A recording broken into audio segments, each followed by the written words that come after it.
This is Ahval Online, meeting point of accurate news and free comment on the current affairs of Turkey. Welcome to our podcast series.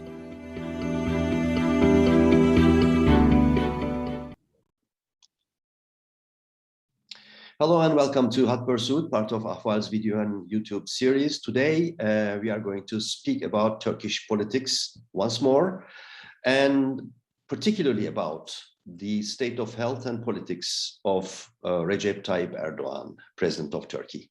My guest joining me from Washington, D.C. is Stephen Cook. Stephen Cook, for those who need any introduction, is Enrico Mattei Senior Fellow for Middle East and Africa Studies and the Director of the International Affairs Fellowship for Tenured International Relations Scholars at the Council on Foreign Relations. He's an expert on Arab and Turkish politics, as well as US Middle East policy, and some books that he penned. He's the author of False Dawn, Protest, Democracy and Violence in the New Middle East, and the struggle for Egypt from Nasser to Tahrir Square, and ruling but not governing, the military and political development in Egypt, Algeria, and Turkey. Hello, Stephen. Thanks for joining. Hey, how are you, Yavuz? Okay, let's talk about the most recent article that you wrote for Foreign Policy, which caused quite a stir in Turkey, particularly. It is titled, "Erdogan might be too sick to keep leading Turkey." In this, you depict a portrait of Erdogan as politically vulnerable and personally, health-wise, frail. And this is an analysis you are elaborating on certain presumptions and for various scenarios if these rumors, as you point out in your article, prove to be true about his ailing health. How much credibility do you give to these rumors, and what conclusions do you base when you're writing this article about particular state of health? Well, thanks for the question, Yavuz. It's a really important one. There are a number of reasons why I decided to sit down and write this piece, something that I've been working on for and thinking about for quite some time. And the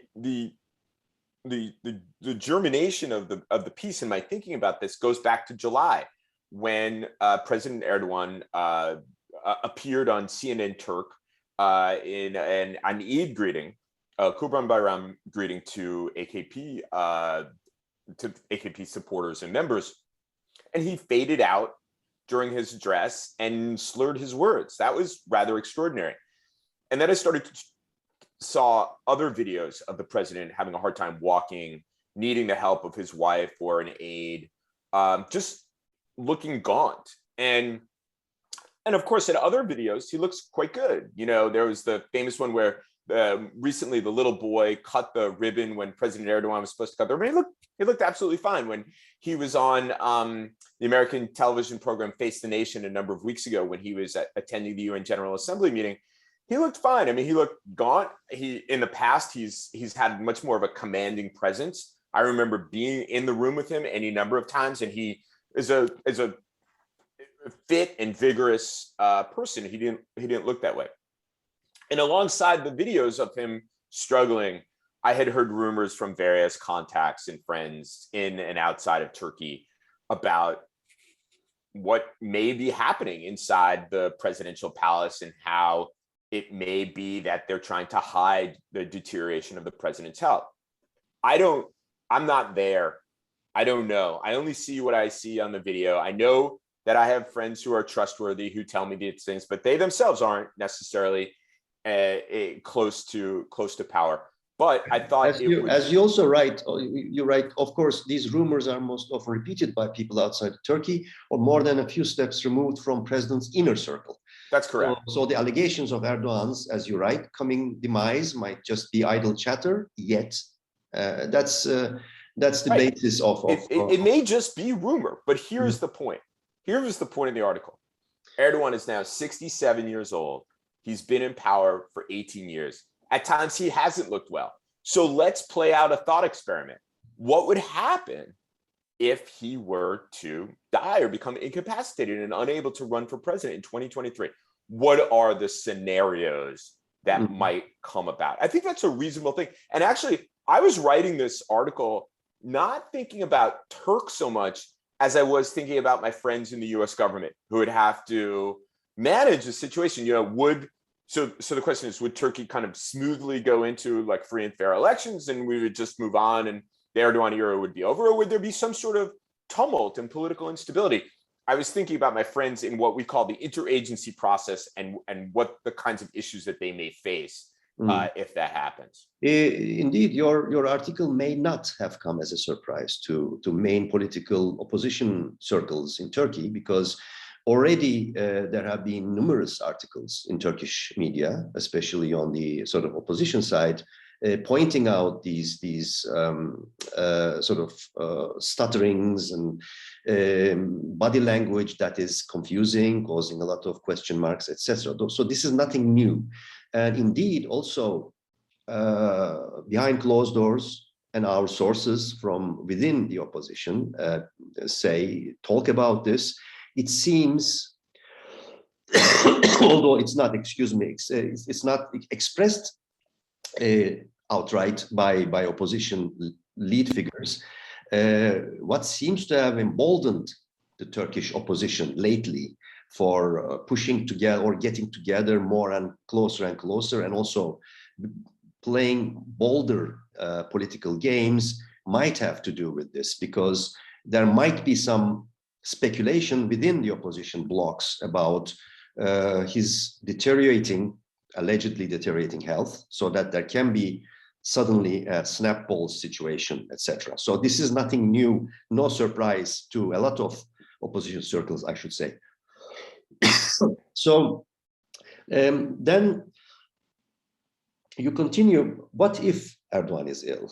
And this is sort of, looking into the future, and you try to give certain answers to this. And in this, I think you are quite skeptical about what such a situation might offer Turkey and its future.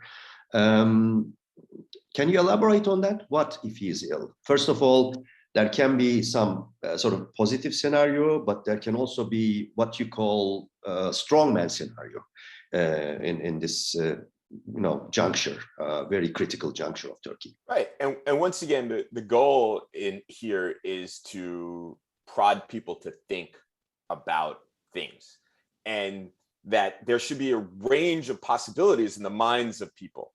So one scenario, of course, is Erdogan is incapacitated or he dies. And according to Article 106 of the Turkish Constitution, the vice president takes over while elections are organized. And in 45 days, there's a new presidential election and a new president is elected.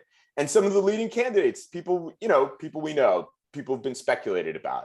The mayor of Istanbul, Ekrem İmamoğlu, who beat a former prime minister twice. Mansur Yavaş, who's a very talented politician, is doing very well in Mayor of Ankara. Yep. Meral Akşener, the head of the İYİ party, which is a breakaway from the MHP, who has a reputation for being tough as nails. I remember meeting her many years ago when I was living in Ankara and doing my dissertation research, and she was nice enough to allow me to have a conversation with her. And she was, I remember, very, very tough cookie. And she doesn't, it seems she doesn't take much guff from Erdogan and the AKP. And so there could be a situation where there's an election is organized and it's free and fair, and one of those people or someone else is elected the new president of Turkey. But I'm skeptical. I'm older than I'd like to think. I've grown a little cynical in life. But if you look beyond my own natural cynicism, you are also monitoring interesting countries like Egypt. Right. It's hard not to be cynical if you work on the Middle East. But set that aside for a moment and just think about it. Erdogan and the AKP have been in power for almost 20 years now. 20 years. He became the prime minister in March 2003. The party was first elected in November 2002. They have hollowed out institutions, they have bent institutions, they have created new institutions, all to serve the institutionalization of the power of the party, as well as the power of now President Erdogan. People have gotten powerful, they've gotten wealthy, they wield influence as a result of this system that the AKP has been able to create during its 2 decades in power. I don't think people are going to willingly give that up. I mean, can you imagine if some opposition person comes to power in Turkey? There's going to be hell to pay for what's happened over the course of the last 20 years. And there's going to be, you can imagine, there's going to be a desire for prosecutions and clawbacks. And people are not. So are there really going to be free and fair elections? Is the AKP, which could come down like a house of cards under corruption and graft, are they going to allow that to happen? I'm really quite skeptical. You're right. You're right. For example, the defense minister, Akar, as you're right, has been responsible for appointing somewhere in the neighborhood of 65% of the officer corps, which is about 2/3 of the entire armed forces, and including hundreds of generals and even higher percentage of non-commissioned officers in your article. So we are talking about not only in the armed forces, but in the other departments as well. I recently met sort of, judge still in duty in Europe somewhere, and he told me that 90% of those appointed into the Turkish judiciary in the past 3 years, 90% of it, and that he's talking about more than half of the judiciary, basically recruited, and 90% has only 0 to 5 years of work experience, right? Which he called very dramatic and extremely problematic for the future of judiciary also in Turkey. So, as I said, as they bent the institutions, they can fix elections that look legally by using the judiciary and so on and so forth to affect an outcome that they want. So now imagine another scenario. Erdogan is incapacitated. There's instability and so on and so forth. There's state of emergency. This is a prime opportunity for a new strongman to emerge. And, you have kind of 3 big personalities besides Erdogan in Turkish politics. You have Hakan Fidan, the head of the National Intelligence Organization, MİT. You have Süleyman Soylu, the Minister of Interior, very outspoken nationalist. And you have Hulusi Akar, who was the chief of staff during the failed coup in July 2016, and who subsequently became the Minister of Defense. And as you point out, as I pointed out, he has done much to reshape the officer corps in this 5 years. And so, in his image, more or less. So the question is, sure, the Turkish military seems to have been broken after the July 2016 attempt. But then subsequently, if the Minister of Defense is responsible for the careers of so many people, and he himself, I think we can draw the conclusion that he's pretty ambitious, or has become pretty ambitious, that he has a power base. I'm not saying Hulusi Akar is going to be the next president, but he does have a power base now. If the Turkish military was subordinated to civilian institutions, civilian democratic institutions, it wouldn't matter that people like Hulusi Akar because he appointed them. But in fact, you don't have the military subordinated to democratic institutions. You have it subordinated to 2 civilians, President Erdogan and the Minister of Defense. And if Erdogan becomes incapacitated or dies, that leaves the Minister of Defense. That puts Akar in a I think, a really advantageous position. But once again, I'm not predicting that Hulusi Akar will be the Minister of Defense. I'm not predicting anything here.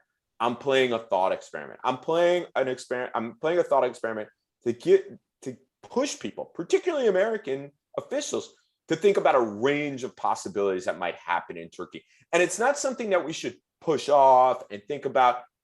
Turkey is a really important country, and we obviously have our issues with it. But Erdogan's incapacitation or his death would add a new twist of complication and complexity to our bilateral relations.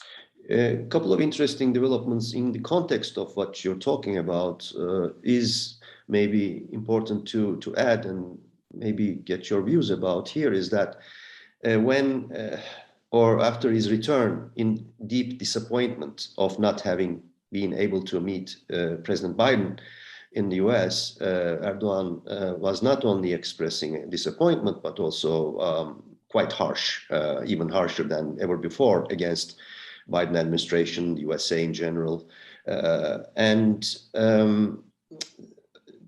Immediately, or a couple of days after, some days after he met Biden, and he at least realized his wish to meet face-to-face, tete-a-tete with Putin without anybody else in the room, which he had hoped to do with Biden. And until today, we don't know what actually they talked about, because not even Turkish Foreign Ministry knows what was talked about. In any case, interesting development that I wanted to ask you about was Hulusi Akar himself had a telephone call with Lloyd Austin, and sort of reasserting the wish that strengthening cooperation, especially on the military field, was very important with the US. And also Ibrahim Kalın, chief advisor of Erdogan, to Der Spiegel, emphasized how committed, unconditionally committed Turkey was to NATO. So it seems like maybe because Erdogan is ailing and maybe living in a more and more deeper into another parallel universe, there is a lot of extinguishing the fire activities going on. Would that be a correct interpretation? Maybe. It's possible, but it's also perfectly consistent with a Turkish approach to its foreign policy, in which it seeks to tighten its relations in certain areas with the Russians, buying another S-400, which is what President Erdogan announced even while he was in the United States, where then other Turkish officials turn around and say to Americans, oh, but we really want to have good relations with you. We want to help you project power into the Middle East. But I think two things about that. One, when Erdogan, who's the decision maker there, says S-400, I think when Hulusi Akar talks to the Secretary of Defense, it diminishes Akar's message. And I don't think people believe it very, very much.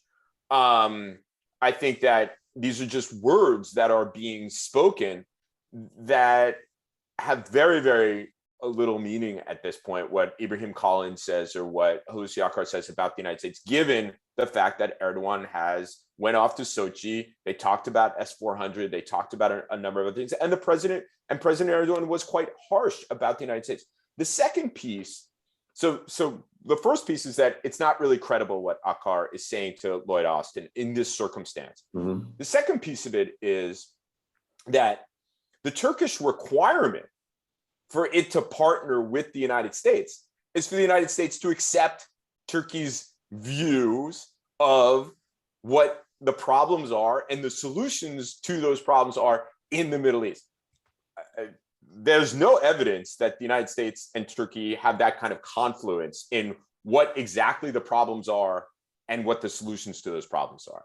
So it's nice that the Minister of Defense called the Secretary of Defense and said, we want to partner. But the next thing is always that the Turks have this requirement that we give over our strategic view and accept theirs. Mm-hmm. And I don't see any evidence of that happening. I think that Biden is dealing with Turkey in a way that I think is the best possible way you can deal with Turkey, which is there may be areas where you can cooperate with Turkey, fine. There may be areas where you just want to ignore Turkey because they're not going to be helpful and the stakes aren't that high for you, fine. And third, you're going to have to oppose Turkey on certain things. And look, the president of the United States is a busy person, huge agenda here in the United States, huge domestic agenda. Especially He saw Erdogan in June. There's no need to have the bilateral relationships. So if Erdogan wants to pout in Sochi about not meeting the president, that doesn't help his or any Turkish officials' cause here in Washington. Back to the domestic scenario again. I mean, the strongman scenario. Returning to normalcy for, through democratic means, especially when the sort of wobbly Turkish opposition alliance or bloc seems to be these days quite, at least vision-wise, unprepared for convincing the voters, because the undecided are around 20-25% still. The skepticism that you express, does it mean that the opposition, unless it sort of gets its act together with the HDP, pro-Kurdish party, this strongman scenario is going to get even more strong? Well, it's certainly possible. Look, this is what I will say. One of the great advantages that you made this comparison with Egypt, for example, I think in this context as well. Well, I think, but let's say Turkey on its own terms for a moment. One of the great advantages of the AKP that the AKP has had over these many years is how weak the opposition is. And that's connected. And yes, they have attacked the opposition, but the opposition has done itself no real favors in a variety of ways.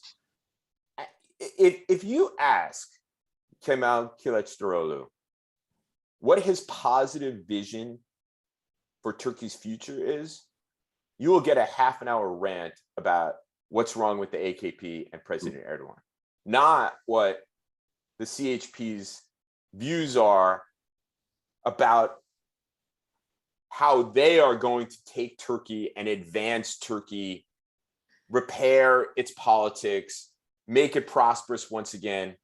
That is what I think those 20% who are undecided want to hear. So we're down to people are going to vote for the opposition or going to vote for the opposition. Then you have all the people who are going to vote for the AKP who are always going to vote for the AKP. So you have that floating 20%. In the United States, we have that 10% or so. It's incumbent upon the opposition to have some positive vision for the future for that 10%. Otherwise, they're going to stick with the guys that have been around for a while. They may be bad, but what is it that the CHP sees? What can it do? What is its new, innovative, interesting thing that's going to capture the imagination of the Turkish voter? I don't know. Maybe I haven't been paying close enough attention, but it doesn't seem to me that they've articulated that in a way that's deeply attractive. What you had in the local elections in 2019 was people are angry at the AKP, and they don't and they don't want. But I don't think you can count on that in 2023 to carry the opposition. You also have to have a positive vision for the future. Indeed, the uncertainties on certain points are still continuing. For example, two things. One is there will be a vote for updating the across-the-border Syria operations. It's imminent now, and we still don't know whether or not the main opposition and Meral Akşener's party will, as they did up to now, will continue to support the government in this vote or not. That is one complete unknown. Second one is, for example, just to give you an example, the environmentalists are they keep asking about what do you think about climate crisis? What will you do as opposition? What is your vision and what is your pledge? Nothing, no response at all. And you can multiply these aspects. So that makes things. And of course, climate is front and center in Turkey after those horrific fires this summer. Horrific fires. So here actually is an opportunity for the opposition to make a clear statement about climate change, about preparedness for natural disasters in an era of climate change and so on and so forth. But as you point out, it's been basically silent on these issues. I mean, and it's clearly something that the AKP is vulnerable on because they basically undermined the entire forest firefighting fleet in Turkey. There weren't enough planes. They had to go from Spain and Croatia and whatever.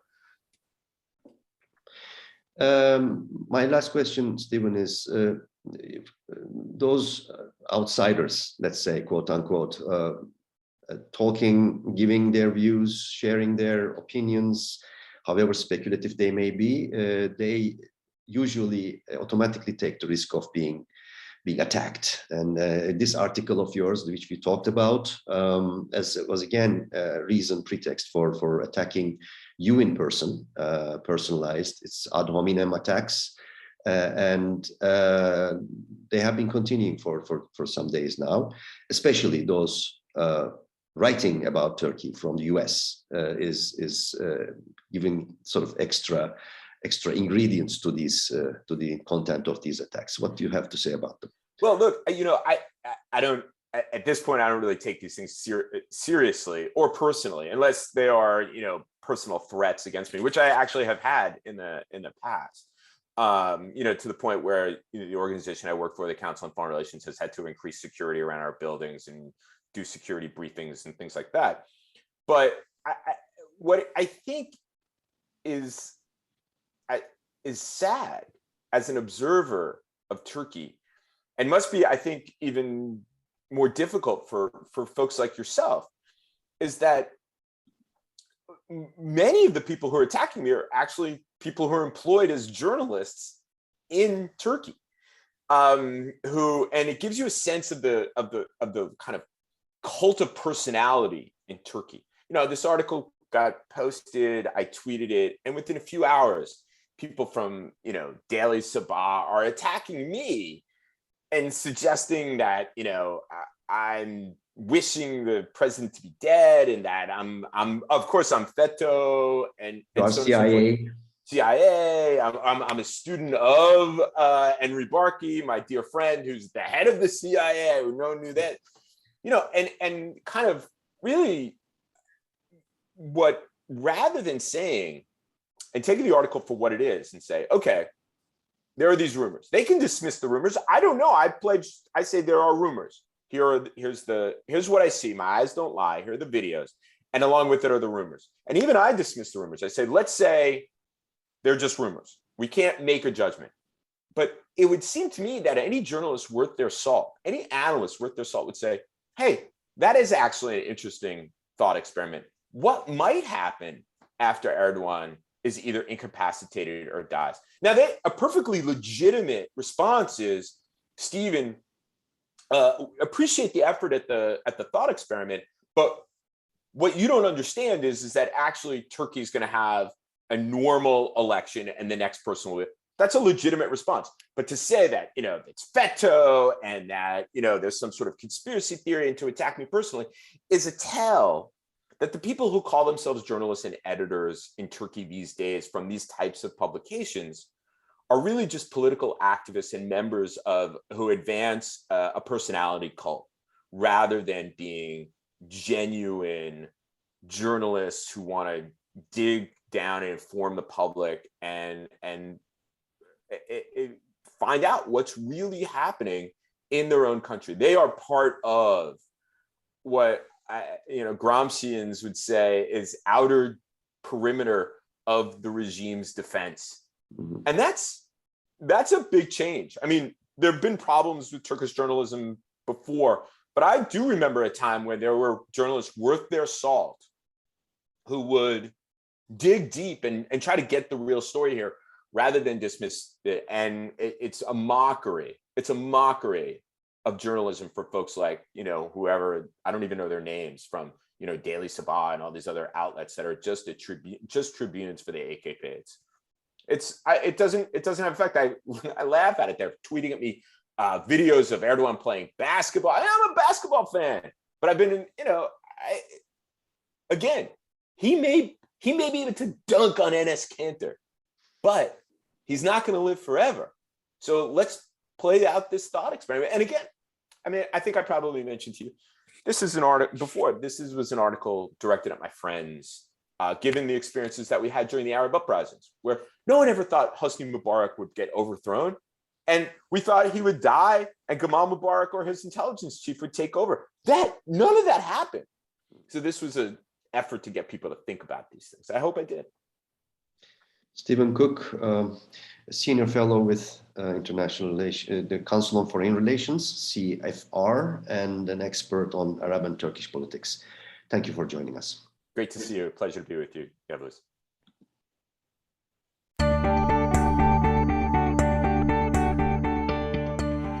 You can follow Ahval News Online podcast series through Apple Podcasts, Spotify, YouTube, Google Podcasts, SoundCloud, and Spreaker.